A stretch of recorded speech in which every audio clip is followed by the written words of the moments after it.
అబ్బో ఇక్కడ కేజీ చీరలు కొంటే అర కేజీ చీరలు ఫ్రీ అంట. మంగళ్య షాపింగ్ మాల్, కేజీల్లో సేల్, టన్నుల్లో ఆనందం. నమస్తే, వెల్కమ్ టు ఇట్స్ యూటీవీ. నేను సిరాజ్. ఆంధ్రప్రదేశ్ రాజకీయాలు రోజు రసవత్తరంగా మారుతున్న సందర్భాలు మనం చూస్తున్నాం. ప్రధానంగా ప్రతిపక్ష విపక్ష పాత్రలు కూడా వైసీపీ గ్రౌండ్ లెవెల్లో యాక్టివ్ రోల్ పోషిస్తున్నటువంటి సందర్భం.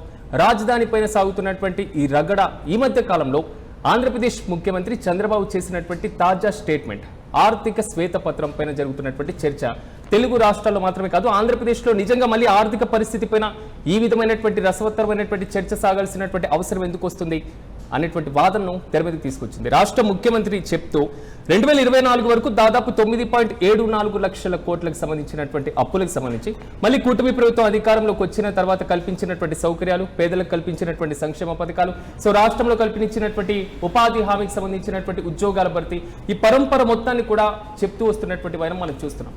కానీ ఇక్కడ ఒక ప్రధానమైనటువంటి అంశాన్ని గమనించాలి. రాష్ట్రంలో స్థానిక సంస్థల ఎన్నికలు జరగబోతున్నాయి. రాజధాని అంశంపైన ఇంకా మావిగన్ వర్సెస్ అమరావతిగా సాగుతున్నటువంటి పరంపర సాగుతుంది. ఇంకా గత ప్రభుత్వం చేసినటువంటి అప్పులు, గత ప్రభుత్వంలో సాగుతున్నటువంటి తంతు అంటూ పదే పదే ముఖ్యమంత్రి చెప్పాల్సినటువంటి అవసరం ఎందుకు వస్తుంది అనేది మాత్రం కొత్త చర్చకు కారణంగా మారుతుంది. గత ప్రభుత్వ వైఫల్యాన్ని ఇంకా మేము పూడుస్తున్నాం అనేటువంటి రీతిలోనే ముఖ్యమంత్రి కామెంట్స్ అయితే కనబడుతున్నాయి. దీనిపై మనతో పాటు విశ్లేషణ చేయడానికి ప్రముఖ రాజకీయ విశ్లేషకులు కేఎస్ ప్రసాద్ గారు నాతో పాటు అందుబాటులో ఉన్నారు. ప్రసాద్ గారు నమస్తే. నమస్తే అండి. ప్రసాద్ గారు, కూటమి ప్రభుత్వం అధికారంలోకి వచ్చి 2 ఏళ్ళు అవుతుంది. ఇప్పటి కూడా పూర్తి స్థాయిలో గత ప్రభుత్వ వైఫల్యం, గత ప్రభుత్వంలో చేసినటువంటి అప్పులు, ఇదే పరంపర అయితే సాగుతుంది. అయితే 9.74 లక్షల కోట్లు అనేది ఇప్పుడు ముఖ్యమంత్రి చేసినటువంటి కామెంట్స్ ఎలా చూస్తారు మేడం? ఒక స్ట్రాటజికల్ వేలో కనుక మనం ఆలోచిస్తే రాష్ట్ర స్ట్రాటజిక్స్ మనకి ఎప్పుడైనా సరే ఒక ఆర్బీఐ గణాంకాలు కానీ, లేదా కేంద్ర రాష్ట్ర ప్రభుత్వాలు ప్రవేశపెట్టిన బడ్జెట్లు కానీ, లేదంటే కాగ్ రిపోర్ట్లు కానీ ఎవరైనా ప్రామాణికంగా తీసుకుంటాం. కానీ మాకు ఈ దౌర్భాగ్యం ఏంటో, 2 పేపర్ల యొక్క ప్రాతిపదికను తీసుకుని రాష్ట్ర బీజేపీ అధ్యక్షులు కానీ, లేదా రాష్ట్ర ముఖ్యమంత్రి గారు కానీ, లేదా రాష్ట్ర ఆర్థిక శాఖ మంత్రి కానీ ఒక కాంట్రడిక్టరీ స్టేట్మెంట్స్ ఇట్లా బయాస్డ్గా డెలిబరేషన్స్ ఇస్తుంటే ఐ డోంట్ నో మనం ఎటు వెళ్తున్నాం నాకు అర్థం కావట్లేదు. ఇప్పుడు మనం ఉదాహరణకి గత ప్రభుత్వం చేసిన ఒక డెలిబరేషన్ గౌరవ ముఖ్యమంత్రి గారు ఇచ్చారు 9.76 లక్షలు. ఇప్పుడు దీన్ని బేస్ చేసుకుని గతంలో లాస్ట్ మార్చి పెట్టిన బడ్జెట్, మన రీసెంట్ పాస్ట్లో పయ్యావుల కేశవ గారు ప్రవేశపెట్టిన బడ్జెట్లో టోటల్ ఫిగర్స్ 6.67 లక్షల కోట్లు అనేది ఎస్టాబ్లిష్ అయింది. ఇది 14 నుంచి మొన్న 24. ఈ స్ట్రాటజికల్ మూమెంట్స్లో ఓవరాల్గా లాస్ట్ 2 years టెన్యూర్ కనుక మీరు ఆద్యంతం గమనించగలిగితే వీళ్ళ దగ్గర 3,70,000 కోట్లు అప్పు చేసి కూర్చొని ఉన్నారు ఇప్పటికీ కూటమి ప్రభుత్వం. ఈ 2 years టెన్యూర్లో ఇదే గత ప్రభుత్వంలో మీరు చేసిన టోటల్ అప్పు ఎంత అంటే 3,33,000 కోట్లని పయ్యావుల కేశవ గారు చెప్పారు. ఇప్పుడు రాష్ట్ర విభజనప్పుడు నాకు తెలిసి 2014లో 1,37,000 కోట్లు నెత్తికి పిడిబారం వేసి పెట్టారు. అందులో 98,000 కోట్ల చిల్లర మూలధనం అండ్ మిగిలింది ఇంట్రెస్ట్ కాంపోనెంట్ అని 1,37,000 కోట్లతో స్టార్ట్ అయిన మన ఆంధ్రప్రదేశ్ ప్రస్థానం చంద్రబాబు గారి గవర్నమెంట్లో 2.7 చిల్లర ఎంతో ఉంది.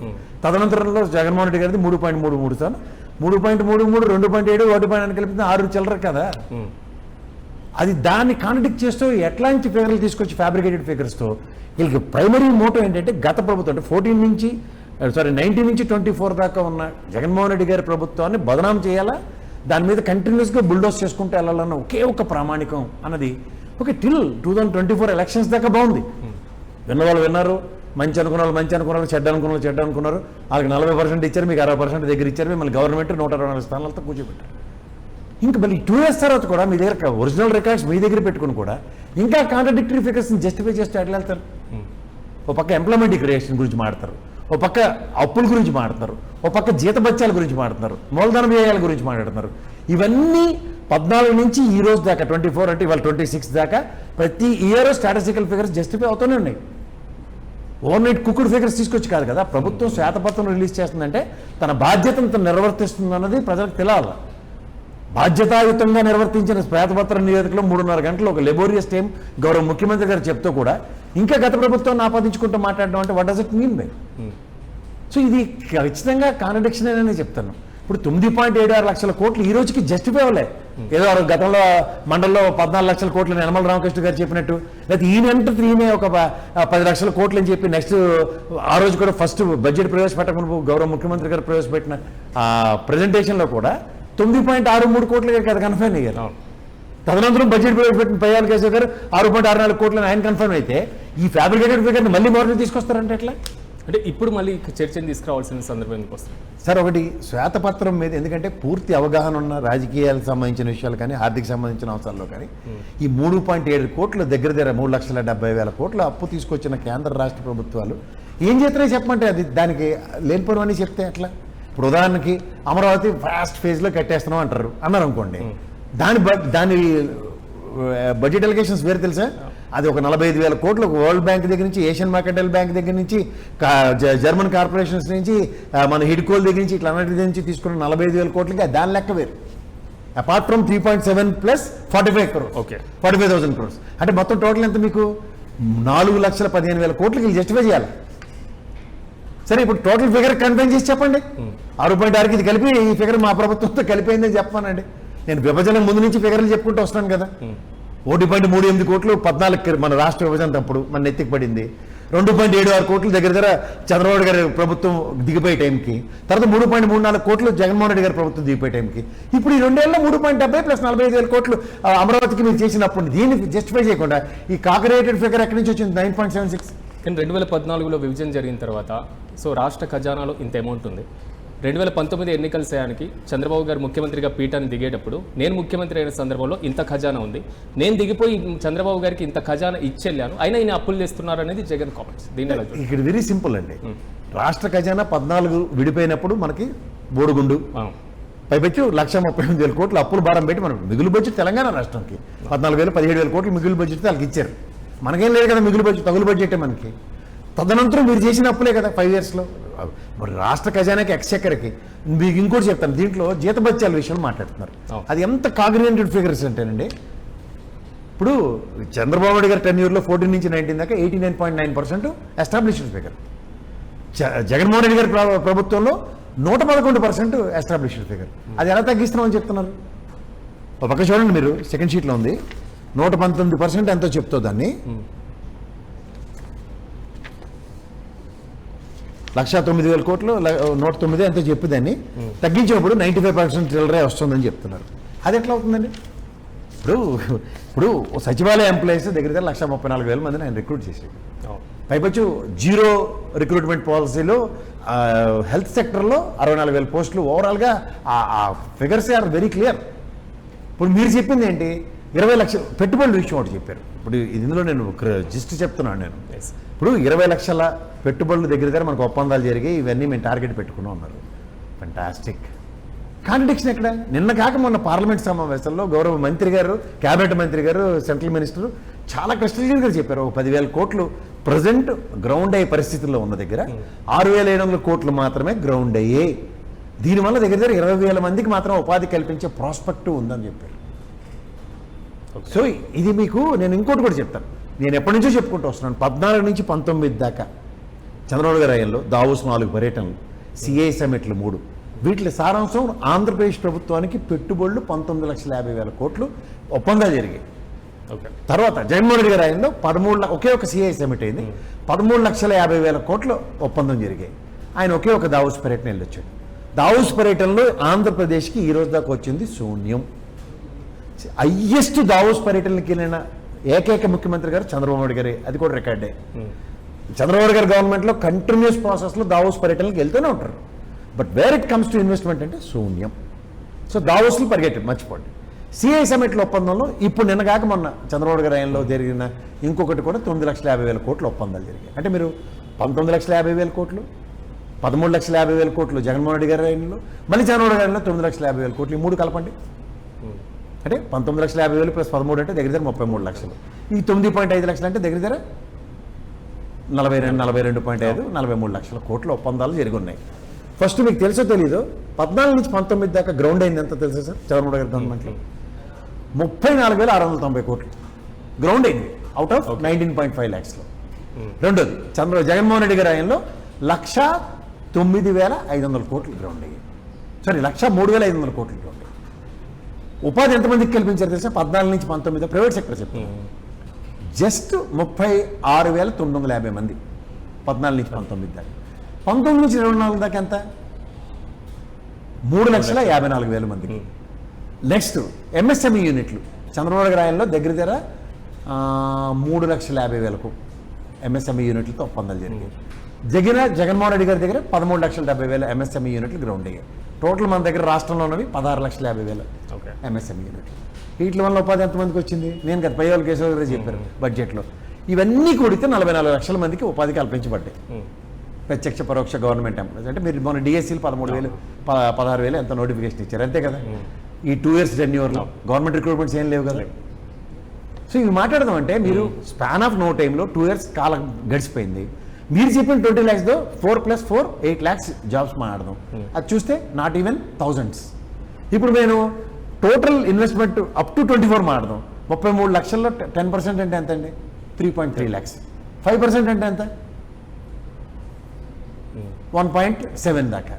5% అంటే మీకు వరస్ట్ కేసు చెప్తున్నాను. టోటల్ పెట్టుబడులు 1,46,000 కోట్లు పెట్టుబడులు వస్తే you are not even targeted 5% of total investment అగ్రిమెంట్స్లో. ఓకే. 10 years టెన్యూర్లో 2 ప్రభుత్వాల్లో. మరి ఏ ప్రాతిపదిక మీద 20 లక్షలు ఇన్ని లక్షల ఒప్పందాలు మాట్లాడుతున్నారు చెప్పండి మీరే. ఇంకోటి, ఇప్పుడు ఈ క్లెయిమ్ వాళ్ళు ఎంత చేస్తారు? మేము ఆల్మోస్ట్ సంక్షేమ పథకాల రూపంలో ఎంత ఇచ్చేమన్నారు? 1,00,000 కోట్లు ఇచ్చేమన్నారు. జగన్మోహన్ రెడ్డి గారు నవరత్నాల పథకాల త్రూగా లేకపోతే 33 లక్షల మందికి 31,50,000 మందికి 33 లక్షల మందికి సెంటున్నర భూములు ఇచ్చాడు. ఇవన్నీ లెక్క ఎంత తెలుసా సార్? 2,71,000 కోట్లు ఎక్స్చెక్కర్ నుంచి ఆల్మోస్ట్ ఒక బడ్జెట్ 5 years టెన్యూర్లో 2 years కరోనా పాండమిక్ పోయినా 1 year బడ్జెట్ అమౌంట్ని టోటల్లీ కేటగారికల్కి డీబీటీ పథకంలో ప్రజలకు పెంచాడు ఆయన. ఇవాళ మీరు నేను చెప్తున్న అమ్మఒడి మొదటి సంవత్సరం మీరు ఏదైతే చెప్పారో మీ సంక్షేమ పథకాలకి 13,500 కోట్లు కావాలంటే 8,000 కోట్లే ఇచ్చారు. ఒక 5,500 కోట్లు బకాయి ఉంది దాంట్లో. అది కాక ఈ ఇయర్ మళ్ళీ మీరు 2వ విడత మొదలెట్టారు. సో ఇవన్నీ మీరు క్రానికల్ ఆర్డర్లో పెట్టిన మీరు చెప్పిన రైతు బంధు పథకం లాంటిది లేకపోతే రైతులకు ఏదో ఇచ్చే పథకం ఉంది. మీరు చెప్పింది గతంలో 13,500 కోట్లు జగన్మోహన్ రెడ్డి ఇచ్చాడు కేంద్ర రాష్ట్ర ప్రభుత్వ సంబంధం. మీరు 20,000 రూపాయలు ఇస్తున్నారు. ఆ ఫిగర్ కేంద్ర ప్రభుత్వం ఇచ్చింది మొదటి సంవత్సరానికి కొట్టారు. ఇప్పుడు ఇచ్చింది 2,000 చొప్పున విడతలు ఇస్తున్నారు. అంటే మీ సంక్షేమాన్ని ఎక్స్ప్లెయిన్ చేస్తున్నాను. ఇప్పుడు సిలిండర్ అన్నారు. మొదటి సంవత్సరం ఒకటే సిలిండర్ ఇచ్చాం, అందులో ఇన్ని ఫ్లాస్ ఉన్నాయని పయ్యాల కేశవ గారు బడ్జెట్ పెడితే చెప్పారు. ఇప్పుడు ఈ ఇయర్లో ఏ అగ్రిగేట్ను మీరు 3 సిలిండర్లు ఇచ్చింది? మన బడ్జెట్లో అయితే నాకు ఫిగర్ కనబడలేదు. సో సంక్షేమాలు మీరు చెప్పిన 6టికి ఉచిత బస్సు, నెక్స్ట్ మీరు ఇస్తుంది రెగ్యులర్గా పెన్షన్ 44 లక్షలు ఎంత ఇస్తున్నారు అన్నది. సో ఓవరాల్గా మీరు ఫిగర్ చూసుకున్నా మీరు చెప్పిన established figure in span of 2 yearsలో 5 years టెన్యూర్లో ఆయన ఇచ్చిన పథకాలకి మీకు కంపేర్ చేసిన సస్టైనిటీ ఆఫ్ 5 years చూసుకున్నా మీరు ఎంత ఫ్యాబ్రికేటెడ్ ఫిగర్ చెప్తున్నారని అప్పుడే అర్థమవుతుంది కదా. ఇప్పుడు ఏ పథకం ఫీజు రీయింబర్స్మెంట్ బకాయిలు ఎప్పటికీ ఇవ్వలేదు కదా. విద్యాదేవనో లేదా దానికి ఇంకో పేరు పెట్టారో లేదా ఏదో మీరు చెప్పారు. ఆరోగ్యశ్రీ బకాయిలని గొల్లు పెట్టుకుంటున్నారు కదా అందరూ. గత ప్రభుత్వ బిల్లులన్నీ మేము చెల్లించలేకపోతాం చెల్లిస్తాను అంటున్నారు. ఏది అలా నీరు చెట్టించుకున్నారు మీరు. 14 నుంచి 19 మధ్యలో బాకీ ఉన్నాయి, ఇప్పుడు మీరే క్లియర్ చేశారు. ఉదాహరణకి జగన్మోహన్ రెడ్డి ఇవ్వలేదు. మరి జగన్మోహన్ రెడ్డి ఆయన ఉన్న బిల్లులు. కానీ వీళ్ళు చెప్తున్నటువంటి మాట మూలధన వ్యయానికి సంబంధించి దక్షిణ భారతదేశంలో ఏ రాష్ట్రం ఇంప్లిమెంట్ చేయనంత తక్కువలో ఆంధ్రప్రదేశ్ ఇంప్లిమెంట్ చేస్తుంది, మూలధన వ్యయాన్ని ఖర్చు చేస్తుంది. కానీ ఈసారి గత ప్రభుత్వానికి భిన్నంగా మేము మూలధన వ్యయం పైన ఎక్కువగా పెట్టుబడి పెడుతున్నామంటున్నాం. ఇప్పుడు 14 నుంచి 19 దాకా ఉన్నది ఇంత చెప్పిన ఇన్ఫ్రాస్ట్రక్చర్ అమరావతి పరుగులు పెట్టించాం అన్నీ చెప్పారు కదా. అసలు అభివృద్ధి అంటే చంద్రబాబు నాయుడు గారు ఇవన్నీ ఆ ఫిగర్ 13,000 చిల్లరే కదా. జగన్మోహన్ రెడ్డి గారు ఆయనలో మూలధన వ్యయం 18,690 కోట్లు ఎస్టాబ్లిష్డ్ ఫిగరే కదా. ఈ 2 కాంట్రడిక్షనే కదా. మీరు ఇప్పుడు ఈ ఇయర్లో మీరు సదరన్ స్టేట్స్తో కంపేర్ చేస్తున్నారు. సరే సార్, అదర్ దాన్ అమరావతి ఇప్పుడు యాక్టివిటీ కనబడుతుంది. ఇంకొకటి స్టేట్ ప్రాస్పెక్టివ్లో స్టేట్ మొత్తం మీద ఇది కడుతున్నామని చూపించండి ప్రభుత్వ పరంగా. ప్రధానికి గతంలో జగన్మోహన్ రెడ్డి రిషికొండ ప్యాలెస్ కట్టాడు, ది డెక్ బిల్డింగ్ కట్టాడు ఎక్కడ వైజాగ్లో. ఇట్లాంటివి మీ ఈ 2 years టెన్యూర్లో ఇంత మూలధనం దీని మీద ఖర్చు పెట్టామని ఒకటి చెప్పండి. 36.09% క్లెయిమ్ చేస్తున్నారు కదా. ప్రజలకు తెలియాలి కదా ఇది. కానీ వీళ్ళు టార్గెట్స్ కూడా పెడుతున్నారు. పోలవరం 2027, అమరావతి 2020. ఇప్పటికన్నా మనం గిన్నీస్ రికార్డులో చూసాం సార్. లాస్ట్ టైం 72% క్లెయిమ్ చేసిన గిన్నీస్ రికార్డు చూస్తే కింద డయాఫ్రమ్ వాళ్ళు ఎత్తుకెళ్ళిపోయింది. ఇప్పుడు భోగాపురం ఎయిర్పోర్ట్ ఉంది. ద ఫస్ట్ ఇన్సిడెంట్ ఫస్ట్ స్టాంజాలో జగన్మోహన్ రెడ్డి గారికి ప్రభుత్వం కన్నా ముందు రామ్మోహన్ రెడ్డి గారు అక్కడ వెళ్ళి కన్ఫర్మ్ చేసింది ఏంటి? 84.9% కన్ఫర్మ్ అయింది. మొన్న వచ్చేసరికి 94%, దగ్గర 4% క్లెయిమ్ చేసుకోవడానికి కూడా వీళ్ళకి ఏ ఎలిజిబిలిటీ ఉందో సార్ చెప్పానండి. నేను ప్రాక్టికల్ ఎగ్జాంపుల్స్ చెప్తున్నాను. And it comes to Bhogapuram. అది ఎవరిది? జిఎంఆర్ అనే ఒక ప్రైవేట్ వ్యవస్థది. సెంట్రల్ గవర్నమెంట్ కానీ స్టేట్ గవర్నమెంట్ కానీ దాంట్లో రోలే లేదు, ఇంక్లూడింగ్ ల్యాండ్ ఎక్విజిషన్స్లో. అది గత గవర్నమెంట్లో జరిగింది. You can't even I right to claim for it కదా. ఇప్పుడు నేను ప్రపోజల్స్ పెట్టుకుంటాను సార్, this is going to happen down the line, this is my target అన్నది. We're welcoming it. ఇప్పుడు నేను చెప్తుంది కూడా స్టేట్ ప్రాస్పెక్టివ్లో 43 లక్షల కోట్ల ఒప్పందాలు 12 సంవత్సరాల్లో జరిగాయి. It's honour for us. But what about the ground executions? మీరు చెప్తుంది అన్ని కాంట్రడిక్షన్సే కదా. సంక్షేమం ప్రజలకు అందింది వెసెస్ అందబోతుంది ప్లస్ అందింది, ఈ ఫిగర్సే కదా. We cannot deny it. మూలధనం వేయం, నేను చెప్తుంది ఇందాక నుంచి అదే కదా. ఒక ఇల్లు మీద పెట్టాము లేదా బిల్డింగ్ మీద పెట్టాము, అలాంటి ఇన్ఫ్రాస్ట్రక్చర్ ఒకటి చూపించాలి కదా ఆ రాష్ట్ర ప్రజలకి. కానీ ఇప్పుడు మూలధన వ్యయం ఇప్పుడు ఖర్చు చేస్తున్నాం అనేది ఇప్పుడు కూటమి ప్రభుత్వం చెప్తున్నటువంటి మాట. అంటే గ్రౌండ్ లెవెల్లో కనబడకపోవడానికి రీజన్ ఏంటి? ఉంటే కదా. ఇప్పుడు మీ ఊర్లో మీ నాన్నగారు ఉంటారు సార్, నాన్న నా జీతం అంతా నేను ఇల్లు కట్టేస్తున్నాను ఇక్కడ, ఫస్ట్ ఫ్లోర్ స్లాబ్ వేసాను, సెకండ్ ఫ్లోర్లో 2 బెడ్రూమ్స్ నాన్న, నీకు కుడి చేతి పక్క కావాలా ఎడం చేతి పక్క కావాలని అడిగావు. ఆయన ఏం చెప్పాడంటే నాకు కుడి చేతి పక్క వాస్తు ప్రకారం బాగుంటుంటుందట, కట్టాను. సంవత్సరం తర్వాత మీ నాన్నగారు వచ్చాక ఏంటి అప్పటిదాకా మీరు సస్టైన్ అయ్యారు, జీతం ఇంటికి పంపించుకున్నాను బాగానే ఉంది. నాన్నగారు వచ్చిన తర్వాత మనం ఇల్లు చూద్దామంటే ఉండాలి కదా. అదే పరిస్థితి ఇప్పుడు మీరు తెచ్చిన అప్పుకి మనం లెక్క అడుగుతున్నారు అందరూ ఈ 2 ఏళ్ళలో. దానికి మూలధనం 36.9 అయింది, అది ఈజీక్వల్ టు 0 చేయడం కాదు కదా. బ్యాలెన్స్ షీట్ టాలీ చేయడం చాలా సులువు. రజనీకాంత్ గారు 2 చేతులతో సంతకాలు పెట్టినట్టు ఆ శివాజీ సినిమాలో పెట్టేసినంత ఈజీ కాదు కదా. Assets and liabilities, asset need to be shown కదా. 2024లో ఆల్రెడీ వచ్చిన తర్వాత విద్యుత్ ధ్వంసము, ఈ శ్వేతపత్రం, ఆ శ్వేతపత్రం, అన్ని శ్వేతపత్రాలు అయిపోయినాయి. ఇప్పుడు మళ్ళీ ఆర్థిక శ్వేతపత్రం మీదకి రావాల్సిన సిచ్యువేషన్ ఎందుకు వస్తుంది? There is no situation, it's training them. ఎందుకంటే ఇవాళ మీకున్న పరిస్థితిలో 3,70,000 కోట్ల దగ్గర అప్పు చేసి 45,000 కోట్లు ప్యారల్గా అమరావతికి అప్పు చేసి 4 లక్షల కోట్లు దాటి మీరు పెట్టుకుని ఉంటే ఏమవుతుందో ప్రజలకు చెప్పకపోతే ఎప్పుడు చెప్తారు? ఇంకేమో సార్ 4 నెలలు అయితే బడ్జెట్ పెట్టాలి ఫిబ్రవరి 1. ఎక్కడి నుంచి తెస్తారు ఈ కుక్కడప్ ఫిగర్స్ అన్నీ? 5 నెలల పాటు కాలక్షేపం బాగుంటాయి. ఇది ఆగస్ట్ కదా, ఇది సెప్టెంబర్, అక్టోబర్, నవంబర్, డిసెంబర్, జనవరి, ఫిబ్రవరిలో మళ్ళీ పూర్ణ కుంభం స్టార్ట్. మళ్ళీ పయ్యాలు కేసీఆర్ గారు అమాయకంగా బడ్జెట్ ఫిగర్స్ చదువుతారు. ఇది అది కాంట్రడిక్షన్. సో వారు చెప్తున్నటువంటి ఇంకో మాట, కేంద్రం సహకారం ఇస్తుంది, ఎలా అందిపుచ్చు. అది కూడా మాట్లాడదాం. నాకు తెలిసి నేను చదువుకున్న ఆర్థిక శాస్త్రం మీద నాకున్న అతి తక్కువ అనుభవంతో చాలా చిన్నోండి, నాకు తెలిసి గ్రాంట్ల రూపంలో జగన్మోహన్ రెడ్డి గారిలో 94,000 కోట్లు వచ్చాయి. మీ ఆయనలో ఎంత వచ్చింది గ్రాంట్ ఒకటి చూపించండి. ఓకే, టార్గెటెడ్ గ్రాంట్ మీరు బడ్జెట్లో ప్రవేశపెట్టింది ఎంత? దగ్గర 38,000 కోట్లు ఎంత టార్గెటెడ్ గ్రాంట్ పెట్టుకుని మీకు నాట్ ఈవెన్ 6,000 రూపీస్ గ్రాంట్స్ రాలేదు, మీకు 6,000 crores గ్రాంట్ రాలేదు. యాంటిసిపేటెడ్ ఫిగర్స్ కూడా జస్టిఫై అవ్వట్లేదు. మీరు కేంద్రం ఏం సహకరిస్తుంది నాకు ఒకసారి చెప్పండి. రాష్ట్రం నుంచి వెళ్ళిన ప్రతి ప్రతిపాదనకి కేంద్రం ఓకే చెప్పేస్తుంది. అదేనండి, ఏం ప్రతిపాదనలు మీరు పంపించారు చెప్పమనండి. 2 ఏళ్ళు అయింది రుషికొండ ప్యాలెస్ ని ఇలాగ పూర్ణ కుంభంలో కూర్చోబెట్టారు. ఏ తాజోడికి ఇచ్చి ఫలక్నామా ప్యాలెస్ రేట్లు తీసుకురంటే ఇప్పటికి పర్యాటకం పరిగెడుతూ ఉంది కదా, ఒక 10 రూపాయలు ఖజానాకు వచ్చింది కదా. అలాంటి ప్రాస్పెక్టివ్ సంపద సృష్టిస్తామన్న మాటలకి జగన్మోహన్ రెడ్డి గారు ని కాంట్రడిక్ట్ చేస్తూ 124 స్థానాలు వచ్చిన చంద్రబాబు నాయుడు గారు పని మొదలెట్టుకుని వెళ్తే మనం హ్యాపీగా కాలు జాపుకుని కూర్చుని ఉన్నాం. ఆయన ఎప్పటికీ పని మొదలట్లే. ఇంతసేపు జగన్మోహన్ రెడ్డిని ఆడిపోసుకుంటే అన్నాలు కాలక్షేపం చేస్తారు. ఇది నాకు కనబడాలి కదా సార్. ఇప్పుడు ఉదాహరణకి మినిస్టర్స్ క్వార్టర్స్, హైకోర్టు భవనాలు ప్లస్ హైకోర్టు న్యాయమూర్తుల భవనాలు ఇవన్నీ ఒక 1/4, 3/4, ఆల్మోస్ట్ 80-90% అయినవే. మళ్ళీ తాపి మేస్తని పిలిచి ఆ చిన్న పెచ్చులుడిని సవరిస్తాం, పైప్ లైన్లు వేస్తున్నాం. ఈ కాలక్షేపాలు ఎన్నాలి మాకు. That is over. The chapter is about to complete in another 6 months. దానికి కూడా నువ్వు అప్పు తెచ్చే కడుతున్నావు. It is not from exchequer. Narayana గారు బాధపడలేక బడ్జెట్లో అలకేట్ చేసి డబ్బులు ఇస్తున్నావు. ఎందుకు ఇస్తున్నారు? ఒక పక్క అప్పు చేస్తున్నారు, బడ్జెట్ అలొకేషన్స్ ఉన్నాయి 6,000 కోట్ల దగ్గర.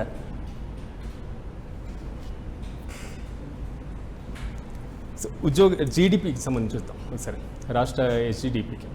సో ఉన్నటువంటి దాంట్లో అప్పుల వాటా 36.26% సంబంధించినటువంటి ఇష్యూ ఉందన్నారు. అంటే గత ప్రభుత్వంలో ఉన్నదేంటి, ఇప్పుడు లేదేంటి? గత ప్రభుత్వం ఇలాంటి శ్వేతపత్రాలు లేవు, గత ప్రభుత్వంలో ఈ పేపర్స్ హరికథలు లేవు. ఇప్పుడు వీళ్ళు చెప్పి హరికథలు మనం వినాల్సి వస్తుంది. నేను సింపుల్గా చెప్తా సార్, నేను కాదు మొన్న కేంద్ర గణాంకాలు రిలీజ్ చేసిన దాంట్లో GSDP పరిస్థితి ఏంటో మనం చూసాం, ఏ స్థానంలో ఉన్నాము. ఓవర్ నైట్ ఎక్కడి నుంచి వచ్చి ఫ్యాబ్రికేటెడ్ ఫిగర్స్ స్టేట్కి ఏ ర్యాంక్ ఇచ్చారు GSDPలో, అది ప్రజలకు తెలియదా? ఇదే పేపర్లో రాసింది కదా. ఇవాళ ఓవర్ నైట్ మనం అప్పుల భారం అన్ని ఆయన మీద నెట్టేస్తుంటే మీరు చేసిన 3.70 చెప్పండి మాకు. అది అయిపోయింది, ద చాప్టర్ ఈజ్ ఓవర్. అది ఎక్కడికి మారదు. ఆ ఫిగర్ కన్సల్టేటివ్ ఫిగర్ అలాగే ఉంటుంది. What about 19 to 24 figure Jaganmohan Reddy అనేది స్థిరం. Nobody cannot deny it. But what about your figure? కానీ ఇక్కడ రెండు విషయాలు కనబడుతున్నాయి. ఒకటి వైసీపీ చేసినటువంటి అప్పు ఇష్యూ పైన పదే పదే ప్రజల ముందు చెప్పేటువంటి విధానం ఒకటి కనబడుతుంటే, రెండు కేంద్ర ఆర్థిక శాఖ మంత్రితో భేటీ అయి విదేశాల నుంచి ఎక్కువ అప్పులు తీసుకొచ్చేందుకు మాకు క్యాప్ను పెంచండి, మాకు అంత స్కోప్ ఇవ్వండి అని ఈ ప్రతిపాదన. అంటే ఈ రెండింటి డిఫరెన్స్ ఎలా చూడొచ్చు? ముందు మొదటి దానికి దిక్కులేట కడదానికి కళ్యాణం అన్నట్టు.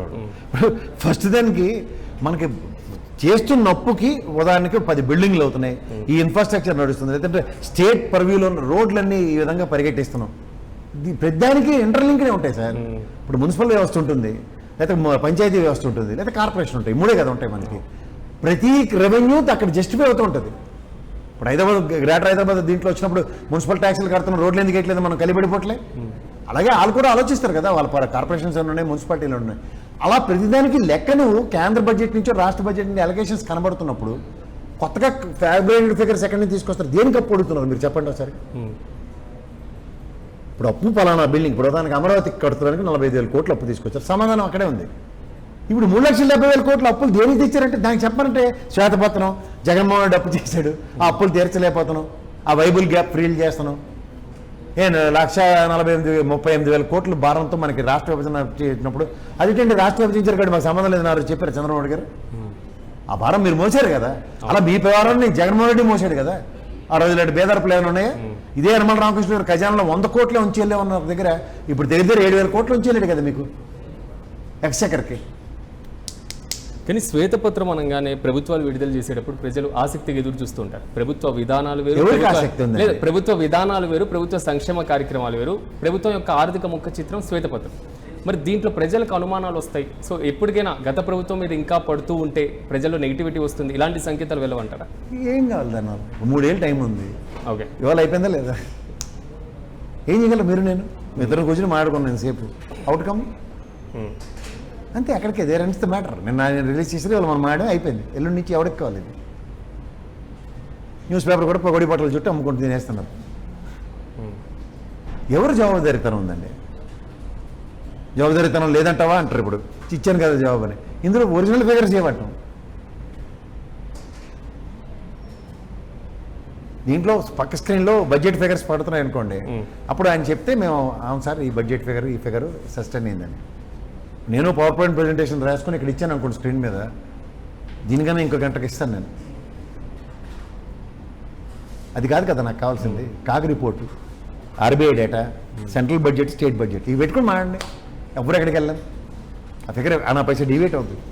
ఇదే నా ఆక్రందన, అంతకన్నా ఇంకెళ్ళలేదు. ఓకే సార్, ఓవరాల్గా అంటే ఈ ఆర్థిక రంగం పైన ప్రభుత్వం విడుదల చేసినటువంటి శ్వేతపత్రంపై ఇది మాత్రమే కాదు, మూలధన వ్యయం అనేటువంటి ఇష్యూ కీ రోల్లో అమరావతి ఒక్కటే ఎస్పెషల్లీ చూపించాల్సిన సందర్భం ఎందుకు వస్తుంది? దాని మీద కూడా అప్పు ప్రజలకు జవాబుదారీ ఇస్తాను కదా సార్. ఇప్పుడు నేనైనా మీరైనా మీ జేబు నుంచి కట్టవలసింది దానికి. చంద్రబాబు గారు, లోకేష్ గారు, పయ్యాలు కేశవ్ గారు కట్టరు. మా నారాయణ కళ్ళ సోదం కట్టుకుంటాడు, ఆయన కూడా కట్టడు. మనం కట్టవలసిందే. దానికి జవాబుదారీతనం, మూలధనం దీంట్లో ఇన్వెస్ట్ చేస్తున్నామని చూపిస్తారు. దానికి ప్యారల్గా 45,000 crores ఆ హెడ్లో చూపించమనండి. We will not deny it. దీన్ని మొత్తం రాష్ట్రం అంతటికి కలిపితే, ఎందుకంటే దానికి ఒక సెపరేట్ హెడ్ మీద అప్పు తీసుకొస్తున్నారు. ఓకే, ఓన్లీ అమరావతికి వరల్డ్ బ్యాంక్. ఇప్పుడు నాకు తెలిసి మూలధనం ఏం దాని మీదే కదా ఎక్కువ అవుతుంది. ఇంకేముంది మిగిలిన స్టేట్లో పలానా ఇది ఉంది, లేదా స్టేట్ బోర్డులో ఇన్ని బిల్డింగ్లు కట్టాలి ఆయన చెప్తుంది. సంక్షేమ భవనాలు 104 కోట్లు ఇవి చెప్తున్నారు. ఇది 36.9K ఎట్లా జస్టిఫై అవుతుంది? ఎస్సీ ఎస్టీ కార్పొరేషన్కి సంబంధించినవి అవి కూడా సెంట్రల్ ఎయిడ్ ఫండ్స్ వస్తాయి కదా. అంటే కేంద్ర ప్రభుత్వం దగ్గర నుంచి నిధులు వచ్చినా రాష్ట్ర ప్రభుత్వం మళ్ళీ అప్పులు చేయాల్సినటువంటి సందర్భం ఎందుకు వస్తుంది? ఎక్కడి నుంచి నిధులు వస్తున్నాయి? దానికి అంటే మ్యాచింగ్ గ్రాంట్ పెట్టాలి, అంటే 11% పెట్టాలి. ఎక్కడి నుంచి పెడుతున్నారు? అది అలా ఉంటాయి అకౌంట్లో. సో కదిలించడానికి ఉండదు. అవే జరుగుతున్న మ్యాజిక్లు. వీళ్ళు నాకు తెలిసి ఏపీ స్టేట్ షోల్డర్ నుంచి సెంట్రల్ యూటర్న్ తీసుకుని ఈ ఫండ్ లేపుతుంది ఇప్పటిదాకా చేసిన అప్పులు. Okay, my prediction is not wrong. అందుకే శ్వేతపత్రాలు ఇలాంటి తెల్లకాయతాలు అడావిడే, అంతకన్నా ఇంకేం. సో ఇప్పుడు అమరావతి మావిగా ఇష్యూ మళ్ళీ డిస్కషన్కి వస్తాం సార్. అంటే దీని మీద మీ ఒపీనియన్ ఏమంటారు? ఇందులో డిస్కషన్ డిబేటబుల్ టాపిక్ ఏం కాదు సార్. నేను 2 విషయాలు చెప్తాను. 14 నుంచి అమరావతి రాజధాని అని నానా బాధలు పడ్డ చంద్రబాబు గారికి అక్కడ ఏం ఓట్లు వేయలేదు. 2 విజయవాడ, విశాఖ, గుంటూరు ప్రాంతాల్లో ఆయన ఓడిపోయారు కదా. అతడిగ్గానే ఓడిపోయారు ఆయన చెప్పాలంటే. ఇదే జగన్మోహన్ రెడ్డి 3 రాజధానులు అన్నాడు, మళ్ళీ రిట్ ఆఫ్ మ్యాండమస్ తీర్పుకు గౌరవిస్తున్నాను అన్నాడు, మళ్ళీ వెనక్కి తీసుకున్నాడు. అసెంబ్లీ సాక్షిగానే 3 రాజధానుల బిల్లు విరమించుకున్నాడు, గమ్మున ఉన్నాడు. అయినా సరే ఆయన క్షమించలేదు కదా. ఆ 2 ప్రాంతాలు అక్కడ మళ్ళీ ఆయన ఓడగొట్టారు. ఎగ్జాంపుల్ ఉదాహరణకి అమరావతి రాజధాని అన్నది మొన్న వచ్చిన గెజిట్ 2 నెలల క్రితం. అప్పటిదాకా గెజిట్ లేదు కదా. సో గెజిట్ లేని దగ్గర అది ఎలక్షన్ మెటీరియల్ అని నేను అనుకోను. ఉదాహరణకి మావి గన్ అన్న దగ్గర నేను కాదు కదా, చంద్రబాబు గారు నిన్న మాట్లాడుతుంది ఏంటి, మావి గన్లో మచిలీపట్నం బదులు వాళ్ళ అబ్బాయి గారు నియోజకవర్గం మంగళగిరి అని చెప్తున్నాను. ఇందులో కాంట్రడిక్షన్ ఏముంది? ఎవడన్నా కాదన్నా కేంద్ర ప్రభుత్వం మన మీద వీళ్ళు కూటమిలో ఉండి ఉద్ధరించినా లేకపోతే వాళ్ళు వెనక నుంచి సపోర్ట్ ఇచ్చినా మనకి కర్నూలుకి అయితే బెంచ్ ఇవ్వట్లేదు. మెయిన్ కలిపి బీజేపీయే. దాని గురించి ఎవడు మాట్లాడు. కర్నూలు బెంచ్ వస్తే న్యాయ రాజధాని ఏమంటారు? ఇప్పుడు ముంబై ఉంది ఫైనాన్షియల్ క్యాపిటల్ అంటారు దాన్ని. వెళ్ళి ఆర్థిక మంత్రి గారు నిర్మలా సీతారామన్ అక్కడ కూర్చొని బడ్జెట్ పెడుతుందా, లేకపోతే ఆర్బీఐ గవర్నర్ అక్కడ కూర్చొని పరిపాలిస్తున్నాడు? చెప్పండి. That is a financial capital where get lot of revenue for the respective nation. అలాగే where will get respective revenue generation from respective district అంటే విశాఖ డిస్ట్రిక్ట్. దాని ఆర్థిక రాజధాని కింద పోలిస్తే తప్పే ఉంది దాంట్లో, పదమే కదా అది. సార్ ఓవరాల్గా అంటే దీని ఇంపాక్ట్ లోకల్ బాడీ ఎలక్షన్స్ మీద ఏమైనా పడుతుంది? అసలు పెడితే కదా చంద్రబాబు గారి జీవితంలో నాకు తెలిసి ఎప్పుడు లోకల్ బాడీలు పెట్టలేదు. మరి సెప్టెంబర్లో అక్టోబర్లో నోటిఫికేషన్ ఈ వీలర్లు కొడుతూ ఉంటారు. మాగానైతే అదే మెటీరియల్ కాదండి. ఎందుకు కాదు? ఆయనే అదే మాట అన్నాడు కదా. మంగళగిరి తీసుకొచ్చారు మచిలీపట్నం బదులు. మా అయితే మంగళగిరికి వీళ్ళు గెలవచ్చు, మచిలీపట్నం వాళ్ళు గెలవచ్చు, అంతే. ఇంపాక్ట్ అంటే అది ఇంపాక్టే క్రియేట్ చేయట్లేదు. సార్ ఇప్పుడు ఆల్రెడీ వైసీపీ గ్రౌండ్ లెవెల్లో యాక్టివ్ అయిపోతుంది. సో ఎక్కడికక్కడ పర్యటనలు చేస్తున్నారు. ఈరోజు పొగాకు రైతులతో భేటీ కాబోతున్నారు. మరి ఇలాంటి సందర్భంలో ప్రభుత్వాల యొక్క శ్వేత పత్రాలు సో జగన్ మీద అంత నెగిటివిటీగా ఎలా వెళ్ళే ఛాన్స్ ఉండొచ్చు 2024 ఎలక్షన్ టైంలో లాగా? ఇప్పుడు మీకు ఒక మాట చెప్తా సార్. లాస్ట్ టైం కూడా అగ్రికల్చర్ సెక్టర్ మీద పొగాకు రైతులు, మిర్చి రైతులు, పసుపు రైతులు, ఉల్లి రైతులు, మామిడికాయ రైతులు, అన్ని రైతుల సమస్యల మీద జగన్మోహన్ రెడ్డి గారు కంటిన్యూస్గా ఈజ్ రైజ్డ్ హిజ్ వాయిస్. ఈ did to the people around. వెళ్ళారు మిర్చి యాడ్లకి, మామిడికాయ దీనికి, బనగానపల్లి ఇవన్నీ వెళ్ళారు కదా ఆయన. వెళ్ళిన దగ్గర కేంద్ర ప్రభుత్వం మీద చలనం తీసుకొచ్చిన రాష్ట్ర ప్రభుత్వం. అప్పటి దగ్గర కేంద్ర రాష్ట్ర ప్రభుత్వం మీద చలనమే లేదు కదా. ఇప్పుడు పొగాకు రైతులు గత సంవత్సరం నుంచి ఈ సంవత్సరంకి ఏమి మా అయితే నిన్న మొన్న ఎప్పుడు 300-400 అనౌన్స్ చేసినట్టుకున్నారు. లాస్ట్ టైం అచ్చెన్నాయుడు గారు కూడా 50,000 రూపాయలు ఉల్లి రైతులకి అనౌన్స్ చేశారు. ఏమైనా రూపాయి వచ్చిందేమో కనుక్కోండి. మామిడికాయ రైతులకి వెళ్ళి కుమారస్వామి గారు ఉత్తరం రాశారు, నీళ్లు రాశారు కదా. అవుట్కమ్ చెప్పండి. ఆ పల్ప్ ఫ్యాక్టరీస్ ఎన్ని ఓపెన్ అయ్యాయి చిత్తూరు పరిసర ప్రాంతాల్లో? ఇది కదా. ఏమంటే గల్ఫ్ వార్ అవుతుంది. గల్ఫ్ వార్ అవుతుంది, తిండి మానేశారు. అది కదా మీరు where you need to negotiate. Chandrababu గారు లాంటి టాల్ పర్సనాలిటీ ఉన్నప్పుడు దౌత్యాన్ని మన జయశంకర్ గారితో నెగోషియేట్ చేసి దానికి వేరే మార్గంలో ఫుడ్ సప్లై చైన్కి ఏ వరల్డ్ బ్యాంకులు ఏ వరల్డ్లో ఉన్న ఏ వ్యవస్థ ఆపదు కదా. అవునా కదా. సో దాన్ని ఎందుకు? సో అట్లాంటి ప్రతిపాదనలు ప్రభుత్వానికి నుంచి ఇవ్వకుండా ఇనిషియేటివ్ మార్గాలు అంటారు. నేను కుప్పంకి ఎయిర్పోర్ట్ తెస్తాను, ఇలాంటి హరికథలతో మనం కాలక్షేపం చేస్తే మనం ఏం చేయాలంటే ఇది కాదు కదా సొల్యూషన్స్. సో ఓవరాల్గా అంటే అసందర్భమైనటువంటి ప్రశ్న అయినా సో జగన్మోహన్ రెడ్డి గారు ఇప్పుడు గ్రౌండ్ లెవెల్లో పర్యటిస్తున్నారు. హెలికాప్టర్ దగ్గర వరకు ప్రజలు పరిగెత్తుకుంటూ వస్తున్నారు. భద్రతా లోపం అనేటువంటి ఇష్యూ చాలా క్లియర్ కట్గా కనబడుతుంది. సో దీని మీద మీ ఒపీనియన్ ఏంటి? అంటే ఒకటి చెప్పగలను సిరాజ్ గారు. ఇప్పుడు ఒక మాజీ ముఖ్యమంత్రి, మాజీ అన్న దగ్గర ఇప్పుడు Z+ కేటగిరీలో ఉన్నాడు ఆయన. సో ఇక్కడ ప్రైమరీ ప్రికాషన్స్ అన్నవి ఎవరైనా తీసుకోవాల్సిందే. ప్రమాదం అన్నది చిప్పురాదు. సో అంచేత జరిగినంతకాలం జరుగుబాటు అంత సుఖం లేదన్న కోణంలో ఇల్లు ఉంటున్నారు. ఏమనంటే వీళ్ళు మా దగ్గర ఉన్న సెటప్ మీడియాలతో చాలా అవహేళన చేయొచ్చు. కోడికత్తి NIA కంట్రోల్లో ఉన్నది, సెంట్రల్ గవర్నమెంట్ అథారిటీస్ కంట్రోల్లో ఉన్న ఎయిర్పోర్ట్లో అతని మీద దాడి జరిగింది. మీరు ఆ కోణంలో ఎందుకు చూడరు? సో ఇట్లాంటివి కొన్ని అనుచితమైన చర్యలు, అనుచితమైన ఈ కళ్ళ ముందు జరిగినప్పుడు ప్రికాషనరీ అనేది స్టేట్ గవర్నమెంట్ పరిధిలో ఉండాలి. వాళ్ళు బ్యారికేడ్లు పెట్టి హైవేని దిగ్బంధం చేసి జనాలు రాకుండా చూసే దగ్గర ఆయన చుట్టూ ఒక వలయాలు ఏర్పాటు చేస్తే ఏమవుతుందో అన్నది ఎందుకు చేయట్లేదో నాకు ఎప్పటికీ అర్థం కావట్లేదు. సెక్యూరిటీ ప్రాస్పెక్ట్లో అయితే మాత్రం అతను చాలా రిస్క్లో ఫ్యాక్టర్లో ఉన్నాడు. It's not an easy cake work for Jaganmohan Reddy. So గతంలో LOP, XCM మరి అలాంటి ఎందుకు గవర్నమెంట్ దగ్గర అంత నిర్లక్ష్యం ఎందుకు వస్తుంది? అదే నిర్లక్ష్యం అని అనలేమండి. They have taken him as granted అంతే. ఓకే, మీ అపోజిషన్ స్టేటస్ ఇవ్వం, ఏం చేయగలుగుతున్నాం మనం? కాన్స్టిట్యూషన్ పరంగా ఒక్కడు గెలిచినా ఇవ్వమన్నారు. కళ్ళ ముందు తెలుగుదేశం గవర్నమెంట్లోనే జనార్దన్ రెడ్డి గారికి ఇచ్చారు ఆ రోజు. అవును, తక్కువ స్థానంలో ఉన్నాం, మినిమం స్ట్రెంత్ లేకపోయినా సరే. ఇప్పుడు తెలిసినోడికి చెప్పొచ్చు, తెలియనోడికి చెప్పచ్చు. తెలిసినోడికి ఏం చెప్తాం అన్నది కూడా వర్తించట్లేదు ఇక్కడ. 2 గెలిచింది బీజేపీ, అద్వానీ గారు, వాజ్పేయి గారు నిలబడి మాట్లాడలేదు. అపోజిషన్ స్టేటస్ ఇమ్మంటున్నాం. అపోజిషన్ స్టేటస్ ఇస్తే ఏమవుతుందంటే ఆ పార్టీకి వాయిస్ వస్తుంది ఆన్ బిహాఫ్ ఆఫ్ పీపుల్. అంతేకాకుండా జగన్మోహన్ రెడ్డి గారిని అసెంబ్లీకి పిలిచి అపోజిషన్ ఇవ్వట్లేదంటే ఆయన పులివెందుల ఎమ్మెల్యే కిందని పరిగణించవలసి వస్తుంది. ఇది ఆక్రమణ.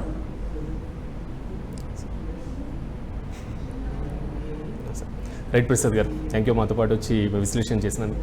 ఉత్తమ రాష్ట్ర ఆర్థిక పరిస్థితి పైన పదే పదే కూటమి వర్సెస్ వైసీపీగా మారినటువంటి తంతును మనం చూస్తున్నాం. ఇప్పుడు మళ్ళీ శ్వేతపత్రం రిలీజ్ చేయడం ద్వారా కూటమి ప్రభుత్వం ఇచ్చినటువంటి సంకేతాలను పక్కన పెట్టేస్తే గత ప్రభుత్వ అప్పులు అనేటువంటి తీరుపైన పదే పదే చేస్తున్నటువంటి విమర్శలతో చూద్దాం ప్రజల్లోకి ఈ విమర్శలు ఏ విధంగా వెళ్ళబోతున్నాయి, దీన్ని వైసీపీ ఏ విధంగా డిఫెండ్ చేసుకోబోతుంది. ఇంతకు మీకేమనిపిస్తుంది?